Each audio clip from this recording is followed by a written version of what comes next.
శ్రీ చైతన్య నారాయణ సంబంధించిన colleges IIT foundation పేరుతో intermediate syllabus అంతా కూడా 8th, 9th, 10th క్లాసెస్లో చెప్తున్నారు.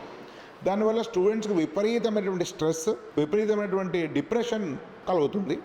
దాని అనేక మంది సరైన విధంగా చదవడం లేదు, అనేక రకమైనటువంటి మానసిక సమస్యలు వస్తున్నాయి. వీటన్నింటి గమనించి 2 సంవత్సరాల క్రితం మాడ్యులస్ సంస్థ సిద్దిపేటలో మాడ్యులస్ ఇంటిగ్రల్ స్కూల్ ప్రారంభించింది. అది అద్భుతమైన రిజల్ట్ సాధించింది.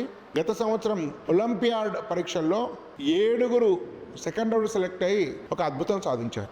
ఇక్కడ బాయ్స్ హాస్టల్ ఉంది సిద్దిపేటలో. గచ్చిబౌలిలో మరొక బ్రాంచ్ స్టార్ట్ అయింది, దానిలో గర్ల్స్ హాస్టల్ ఉంది. కాబట్టి ఇలా అన్సైంటిఫిక్ ఫౌండేషన్ వల్ల పిల్లలకు ప్రయోజనం ఉండదు, పైగా విపరీత ఒత్తిడి కలుగుతుంది. ఎన్సీఆర్టీ ఆధారంగా ఏర్పాటు చేసినటువంటి మాడ్యులస్ ఇంటిగ్రల్ స్కూల్లోని ఫౌండేషన్ వల్ల స్ట్రెస్ లేకుండా మంచి రిజల్ట్ సాధ్యమయ్యే అవకాశం ఉంటుంది. కాబట్టి మీకు మంచి ఐఐటి ఫౌండేషన్ స్కూల్ కావాల్సిన వాళ్ళు దీన్ని వినియోగించుకోవాల్సిందిగా సూచన.